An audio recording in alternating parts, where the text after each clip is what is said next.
दोस्तों, डायग्रामिंग of sentence English grammar का एक बड़ा ही रोचक कंपोनेंट है।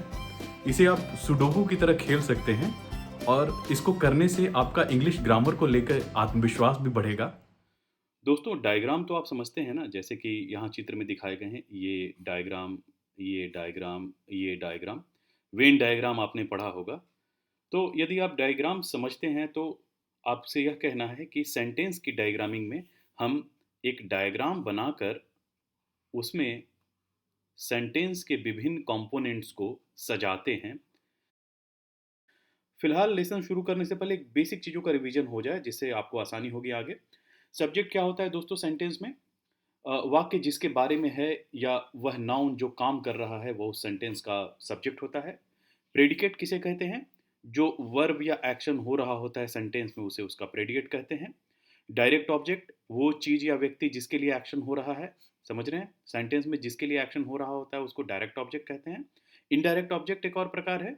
वो चीज़ या व्यक्ति जिसके लिए कोई एक्शन किया जाता है, एक्शन हो रहा है, और ये एक्शन किसके लिए हो रहा है, ये डायरेक्ट हो जाएगा और ये इनडायरेक्ट हो जाएगा। समझ रहे हैं आप?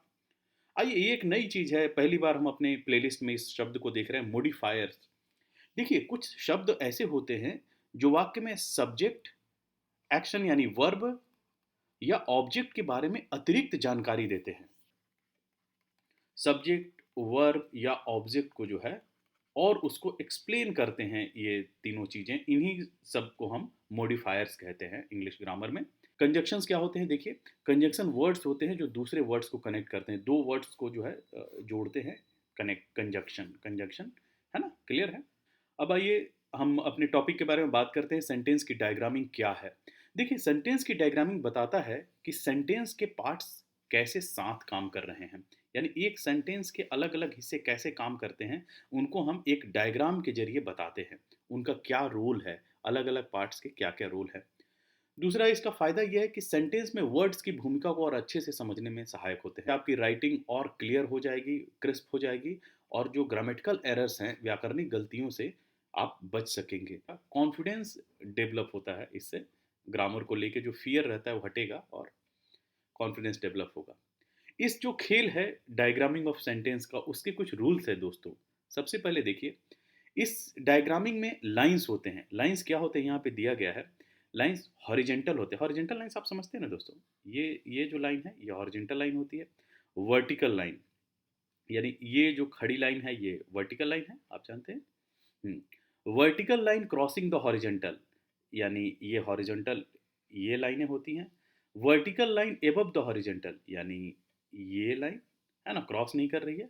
स्लैंटिंग लाइन, है ना, एंड डायगोनल लाइन, है ना। एक ऐसी लाइनें होती हैं जिसको स्लैंटिंग लाइन कहेंगे, और जो है एक एक ये जो है एक, है ना, डायगोनल लाइन हो गई और स्लैंटिंग लाइंस हो गई। तो ये जो लाइनें हैं इनका इस्तेमाल होता है। अब देखिए, सब्जेक्ट वर्ब जो है वो बेस लाइन पे रहते हैं, यानी ये जो बेस लाइन है ये सीधी लाइन है। इसमें क्या क्या रहते हैं? सब्जेक्ट रहते हैं और इसमें वर्ब रहते हैं। सब्जेक्ट लेफ्ट में तथा वर्ब राइट में रहता है ना। सब्जेक्ट लेफ्ट में रहता है और वर्ब जो है वो राइट में रहता है। प्रेडिकेट राइट में रहता है, ऑब्वियस है, क्योंकि प्रेडिकेट वर्ब या फिर वर्ब से जुड़ी हुई जो चीज़ें हैं सब्जेक्ट के अलावा, उनको प्रेडिकेट कहते हैं, आप जानते हैं, ऊपर देखा भी हमने। तो ये राइट में रहेगा। किधर रहेगा? राइट में। और ये सब्जेक्ट जो है वो लेफ्ट में रहेगा। एक उदाहरण देख लेते हैं। Girl smiled. इसमें देखिए, सजाते हैं, एक बेसलाइन खींचते हैं और उसको जो है क्रॉस करते हैं हम। वर्टिकल लाइन खींचते हैं तो लेफ्ट हैंड साइड में सब्जेक्ट रहेगा, है ना। गर्ल जो है वो सब्जेक्ट है और जो स्माइल जो है वो वर्ब है, और ये कहाँ रहेगा? राइट में। तो एक बेसलाइन में क्या, इसका पहला जो हमने रूल देखा कि एक बेसलाइन होगी, उसको एक वर्टिकल लाइन क्रॉस करेगा, और यहाँ पे लेफ्ट हैंड साइड में सब्जेक्ट रहेगा, राइट हैंड साइड में वर्ब रहेगा या प्रेडिकेट रहेगा। ठीक है, ये क्लियर है? आगे आइए। Modifiers go diagonal lines beneath the words that they modify. यानी कि मॉडिफायर जो ऊपर हमने सीखा, वो जिन शब्दों को वो मॉडिफाई करते हैं उनके नीचे डायगोनल लाइंस भी आते हैं। यानी कि और हम समझते हैं, यदि सब्जेक्ट और वर्ब एक बेसलाइन पे हैं तो मॉडिफायर्स कहाँ जाएंगे?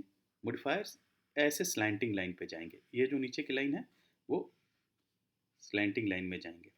अब मॉडिफायर्स के नाम दिए हुए हैं, जैसे किसी भी सब्जेक्ट को, सपोज सब्जेक्ट कोई नाउन है, जैसे सब्जेक्ट राम है ना, जैसे राम क्राइड, यदि एक हमने एग्जांपल ले लिया, तो इसमें मॉडिफायर क्या हो जाएगा, सब्जेक्ट जो है वो उससे नाउन की जो विशेषता बताएगा वो जो है एडजेक्टिव होगा, है ना। जैसे the little Ram, the little है राम क्राइड, तो यानी इसका जो है एडजेक्टिव जो हुआ वो मॉडिफायर हुआ, क्योंकि वो सब्जेक्ट को एक्सप्लेन कर रहा था।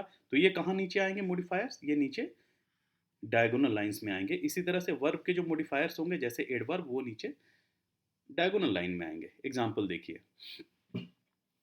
द टॉल गर्ल स्माइल्ड, ठीक है। अब इसमें जो है सब्जेक्ट क्या है, गर्ल है, और वर्ब क्या है, स्माइल्ड है। ये बेस लाइन पे आ गए हैं, अ, ये हमने वर्टिकल लाइन खींचा। अब जो है इसमें मॉडिफायर दो हैं, पहला जो है द है, दे, और दूसरा जो है टॉल है। तो ये दोनों कैसे हम स्ट्रक्चर ऑफ सेंटेंस में इनको कहाँ रखेंगे, हम ये मॉडिफायर्स हुए दोनों, तो हम सब्जेक्ट से दो स्लैंटिंग डायगोनल डायगोनल लाइंस खींचेंगे और उनमें इनको हम बिठाएंगे। यहाँ पे हमने बिठाया द को और यहाँ पे हमने बिठाया टॉल को।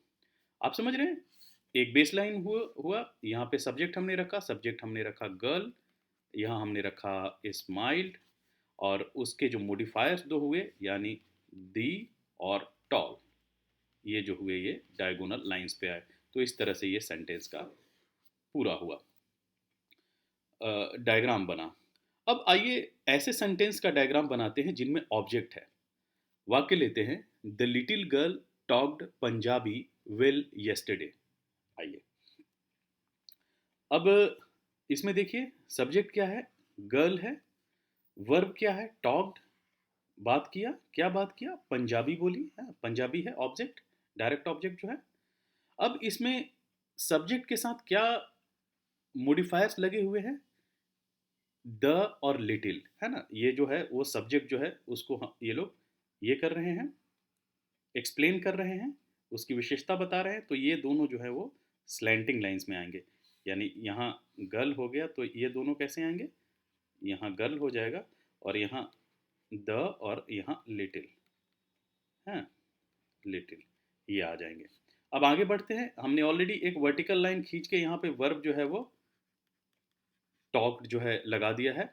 अब इसके साथ वर्ब के क्या मॉडिफायर्स हैं, एक मॉडिफायर जो है वो है यस्टरडे और दूसरा मॉडिफायर जो है वेल, है ना। तो ये दोनों यहाँ आ जाएंगे, यहाँ आ जाएगा वेल और यहाँ आ जाएगा जो है यस्टरडे, यस्टरडे, और ये जो है जो ऑब्जेक्ट जो है वो यहाँ पे आ जाएगा पंजाबी। आगे आते हैं दोस्तों, कंजंक्शन वाले सेंटेंस देखते हैं अगले टाइप में। आइए उदाहरण देखें, राम एंड श्याम एट मसाला डोसा। राम और श्याम ने मसाला डोसा खाया। यहाँ पे क्या है, कंपाउंड सब्जेक्ट है। कंपाउंड सब्जेक्ट, कंपाउंड का मतलब समझ रहे हैं, एक से ज़्यादा हो गया। राम और श्याम जो है दो कंपाउंड सब्जेक्ट है, और उन्होंने क्या खाया, मसाला डोसा खाया। इसको हम जब दो हैं तो इसको इस तरह से हम दर्शाते हैं दोस्तों। ये आइए यहाँ से शुरू करते हैं और बैकवर्ड जाते हैं ऐसे, यहाँ से शुरू करते हैं, यहाँ से बैकवर्ड जाते हैं ऐसे। यहाँ पे लिखते हैं हम राम, यहाँ पे लिखते हैं श्याम, क्योंकि यहाँ दो सब्जेक्ट हैं। ये सीधी लाइन है, ये नीचे हो जाएगा, हाँ। तो ये जो है पहला सब्जेक्ट S1, ये दूसरा सब्जेक्ट S2, और इन दोनों को जो हम जोड़ते हैं कंजंक्शन से वो हो जाएगा एंड।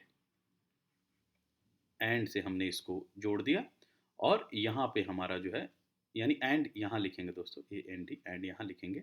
यहाँ हमने लिख दिया वर्ब को एट, और उसके बाद हमने लिख दिया ऑब्जेक्ट को, क्या लिख दिया हमने, मसाला डोसा। ठीक है, क्लियर हो गया। यानी दो सब्जेक्ट जो रहा तो हम दोनों सब्जेक्ट को पहले जो है वो ये कर दिए, ऊपर पैरेलल लिखे दोनों को, और इनको जो कनेक्ट करने वाला कंजंक्शन था उसको हमने यहाँ पे लिखा एंड से। यहाँ सब्जेक्ट वन सब्जेक्ट टू लिखा, यहाँ पे हमने पहले की तरह वर्टिकल क्रॉसिंग लाइन से हमने वर्ब लिखा एट, और उसके बाद हमने जो है ऑब्जेक्ट को एक जो है एक सीधी खड़ी रेखा जो कि बेस लाइन को क्रॉस नहीं करती है, वहाँ पे हमने जो है ऑब्जेक्ट को लिखा। ठीक है, आइए अब इसको थोड़ा सा और बड़ा करते हैं और कंपाउंड सब्जेक्ट के साथ कंपाउंड ऑब्जेक्ट भी कर देते हैं। जैसे उदाहरण देखिए, Ram and Shyam like masala dosa and lemon rice. Ram और श्याम को क्या पसंद है? मसाला डोसा भी पसंद है और लेमन राइस भी पसंद है। इसको कैसे देखेंगे दोस्तों? इसको हम क्या करते हैं कि पहले की तरह हम पहले तो दो सब्जेक्ट्स को लेंगे, है ना? दो सब्जेक्ट्स बिठा लिए। यहाँ तक आपको क्लियर है? यहाँ आ जाएगा राम, यहाँ आ जाएगा श्याम। ठीक है, और इन दोनों को जो जोड़ने वाला है यहाँ कंजंक्शन आ जाएगा, इस पे क्या रहेगा? एंड। ठीक है, अब आ जाइए वर्ब को, आ जाइए वर्ब आ जाएगा लाइक। ठीक है, उसके बाद जो है दोस्तों, ये लाइन जब आगे बढ़ेगी तो यहाँ पे दो ऑब्जेक्ट हैं, तो दोनों ऑब्जेक्ट को जैसे हम सब्जेक्ट को दिखा रहे हैं वैसे ही दोनों ऑब्जेक्ट को दिखाएंगे। एक में यहाँ लिखेंगे एमडी मसाला डोसा और एक में लिखेंगे एलआर लेमन राइस। ठीक है, और इन दोनों को फिर किस कंजक्शन से जोड़ दिया है? फिर जोड़ दिया है एंड से। तो ये जो है सेंटेंस की डायग्रामिंग हो जाएगी। क्लियर हो रहा है आपको? आसान है, उतना मुश्किल नहीं है। अब आइए एक चीज और देखते हैं अगले उदाहरण में। कंपाउंड वर्ब वाले जो सेंटेंस होते हैं उनको कैसे हम डायग्राम पे बिठाएंगे। उदाहरण देखिए, Ram eats drinks and breathes cricket. आप समझ रहे हैं, ऐसे लोग जिनका जीवन ही क्रिकेट है वैसा है राम। इसमें क्या है? सब्जेक्ट है, कंपाउंड वर्ब है, ईट ड्रिंक्स एंड ब्रीथ, और डायरेक्ट ऑब्जेक्ट है। कंपाउंड वर्ब समझ रहे हैं, एक से ज्यादा हो गया, एक दो तीन वर्ब हो गए। इनको हम कैसे सजाएंगे? बहुत सरल है। तीन जो है वर्ब है यहाँ पे, तो जो है कंपाउंड वर्ब तीनों को एक एक करके हम लेते हैं। तो पहले में क्या है भाई? ईट। दूसरे में क्या है? ड्रिंक्स। और तीसरे में क्या है? ब्रीथ्स। ठीक है, और इन तीनों को मिलाने के बाद जब हम आगे बढ़ेंगे, आगे क्या हो जाएगा? आगे हो जाएगा ऑब्जेक्ट। ऑब्जेक्ट क्या होगा? ऑब्जेक्ट हो जाएगा क्रिकेट। ठीक है दोस्तों, क्लियर है? लेफ्ट हैंड साइड में सब्जेक्ट है, उसके बाद ये वर्टिकल लाइन जो बेस लाइन को क्रॉस कर रहा है, उसके बाद ये तीन जो है वो एक दो तीन जो है वो कंपाउंड वर्ब्स हो गए। अच्छा, ये ऑब्जेक्ट हो गया। अब इन तीनों को जोड़ने वाली जो है वो रेखा जो है वो क्या है? कंजंक्शन है। तो ये कहाँ कहाँ क्या आ जाएगा? एंड। ये एंड यहाँ पे रहेगा, एंड। अब आइए कंपाउंड मॉडिफायर वाले सेंटेंस जो है, ये हमारा आखिरी उदाहरण है डायग्रामिंग ऑफ सेंटेंस में। इसमें मॉडिफायर्स ज़्यादा हैं। तो कैसे? पहले आइए मोदी जी को बिठाते हैं। एक बेस लाइन खींचिए, बेस लाइन के बाद ये आइए, बेस लाइन हॉरिजॉन्टल हो गया, वर्टिकल लाइन वर्ब के लिए खींचिए, यहाँ पे लिख दीजिए मोदी जी। ठीक है, उसके बाद जो है आप यहाँ पे जो है वो लिखिए आप एक्ट्स। ये लिखा आपने एक्ट्स। ठीक है, अब ये सब्जेक्ट है मोदी जी और वर्ब क्या है? एक्ट। मोदी जी क्या काम करते हैं? एक्ट करते हैं। कैसे एक्ट करते हैं? तो ये जो है दो मॉडिफायर्स हैं। क्या मॉडिफायर्स? विशेषता क्या बता रहे हैं इसके? एडवर्ब है दो। क्या बता रहे हैं? एक तो बता रहे हैं साइलेंटली। ठीक है, और दूसरा क्या बता रहे हैं? स्विफ्टली। स्विफ्टली। ये दो जो है ये मॉडिफायर्स हैं, और इनको जो है जोड़ते हैं हम ये डॉटेड लाइन से। ठीक है, इनको जोड़ते हैं, यहाँ पे हम क्या लिखते हैं? एंड। तो ये पूरा हो जाता है। यहाँ पे हमने कोशिश की है कि आपको इस विषय के बारे में एक बेसिक आइडिया, एक बुनियादी जानकारी मिल जाए कि डायग्रामिंग ऑफ सेंटेंस में क्या होता है और ये किस तरह से किया जाता है।